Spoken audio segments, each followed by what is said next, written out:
जब हजरत हुद ने जन्नत का जिक्र किया तो शद्दाद ने मजाक उड़ाया और कहा, ऐसी जन्नत तो मैं खुद बना लूंगा। उसने हुक्म दिया कि एक नकली जन्नत बनाई जाए, सोने चांदी की ईंटों से, दूध, शहद और पानी की नहरों से, कीमती पत्थरों, पेड़ों और खुशबुओं से। 12 साल तक यह जन्नत तैयार की गई, मगर जब शद्दाद अपनी फौज के साथ उस जन्नत में दाखिल होने पहुंचा तो दरवाजे पर एक फरिश्ता खड़ा था। शद्दाद ने पहचान लिया, ये मलकुल मौत, मौत का फरिश्ता है, ये मुझे अंदर नहीं जाने देगा। उसने मिन्नतें की, रोया, गिड़गिड़ाया, लेकिन फरिश्ते ने कहा, मुझे अल्लाह का हुक्म है, तुझे तेरी जन्नत में दाखिल नहीं होने देना। और वहीं पर शद्दाद की रूह कब्ज कर ली गई। जैसे ही शद्दाद की मौत हुई, हजरत जिब्रील की आवाज गूंजी और वो पूरी जन्नत जमीन में दफन हो गई। न शद्दाद रहा न उसकी जन्नत। जब हजरत नूह अलैहिस्सलाम अल्लाह के हुक्म से कश्ती बना रहे थे, हर रोज एक बूढ़ी मोमना औरत अपनी एक छोटी सी गठरी उठाकर उनके पास आती। वो कहती, ए अल्लाह के नबी, कश्ती कब रवाना होगी? नूह अलैहिस्सलाम मुस्कुराकर फरमाते, अभी देर है, वक्त आने दो। वो औरत वहीं बैठी रहती, पूरा दिन इंतजार करती और फिर शाम होते ही वापस चली जाती। ये सिलसिला कई दिनों तक चलता रहा। एक दिन हजरत नूह अलैहिस्सलाम ने उस बूढ़ी औरत से कहा, ए बूढ़ी अम्मा, जब जाने का वक्त आएगा तुझे बता दिया जाएगा। वो औरत सर झुकाकर चल दी, लेकिन दिल में ये यकीन लेकर बैठ गई कि जब कश्ती चलेगी नबी मुझे जरूर बुलाएंगे। वक्त गुजरता गया, फिर अल्लाह का अजाब आ गया। जमीन पर बारिश का तूफान आया, पानी हर तरफ फैल गया और नूह अलैहिस्सलाम की कश्ती रवाना हो गई। लेकिन नूह अलैहिस्सलाम उस औरत को बुलाना भूल गए। एक नबी से भूल? जी हाँ, ज़ाहिरी तौर पर ऐसा ही हुआ। तूफान थम गया, समुंदर की लहरें रुक गईं। कुछ वक्त बाद हजरत नूह अलैहिस्सलाम के दिल में आया कि चलकर उस शहर को देखा जाए जहाँ से सब कुछ शुरू हुआ था। वो अपनी कश्ती से उतरे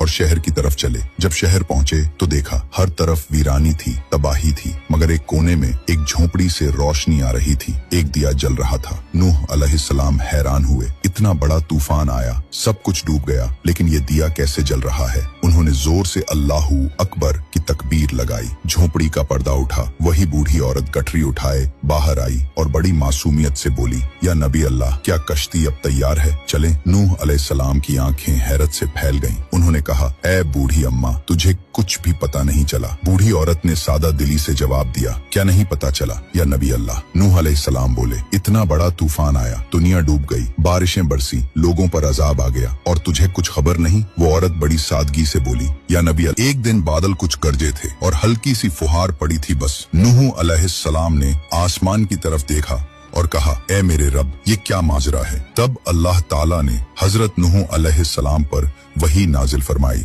ए मेरे प्यारे नबी, इस औरत के दिल में तुम्हारी मोहब्बत थी और तुमने उससे वादा किया था कि जब कश्ती रवाना होगी तुम उसे ले चलोगे। तुम अपने वादे को भूल गए, लेकिन मैं रब्बुल आलमीन तुम्हारे वादे का भी जिम्मेदार हूँ। मैंने अपने अजाब को उस तक पहुंचने ही नहीं दिया, उसे एहसास तक नहीं हुआ कि कैसा अजाब आया और चला भी गया। इमाम सज्जाद अलैहिस्सलाम ने जब ये वाकया बयान किया तो अपने पास बैठे मोमिनों से फरमाया, ए मोमिनों, इस हदीस को क़यामत तक के मोमिनों तक पहुंचाना तुम पर वाजिब है। उन्हें बता दो, जो हमसे मोहब्बत करेगा क़यामत का अजाब जरूर आएगा, लेकिन जिस तरह उस मोमिन औरत को पता नहीं चला, हमारे मोमिनों को भी एहसास नहीं होगा कि कब क़यामत आई और कब गुजर गई। सबक थे, अल्लाह ताला अपने नेक बंदों की मोहब्बत का बदला कभी जाया नहीं करता।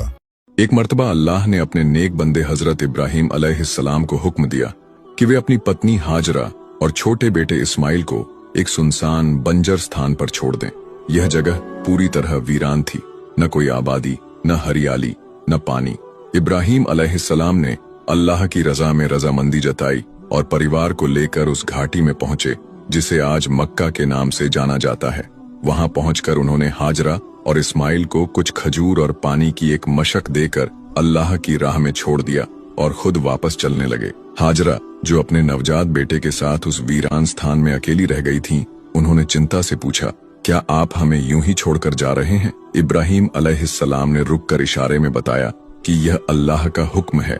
ये सुनते ही हाजरा ने सुकून भरे दिल से कहा, अगर यह अल्लाह की मर्जी है तो वह हमें कभी जाया नहीं करेगा। वक्त बीता और उनके पास का पानी खत्म हो गया। इस्माइल प्यास से तड़पने लगे। माँ ने अपने बच्चे की हालत देखी तो वह परेशान हो उठी। वह पानी की तलाश में निकली और पास की सफा नामक पहाड़ी पर चढ़ी। नजरें चारों ओर दौड़ाई, लेकिन कोई मदद नजर नहीं आई। फिर वे मरवा पहाड़ी की ओर बढ़ीं। इसी तरह वे सफा और मरवा के बीच 7 बार भागीं, हर बार दिल में यह दुआ करते हुए कि अल्लाह उनकी मदद करे। उनकी सच्ची लगन और अल्लाह पर यकीन को देखकर अल्लाह ने जिब्रील अलैहिस्सलाम को भेजा। जिब्रील आए और इस्माइल के पैरों के पास जमीन पर अपने परों से मारा और वहां से पानी का एक चश्मा फूट पड़ा। हाजरा ने फौरन वह पानी जमा किया और शुक्र के साथ अल्लाह का सजदा किया।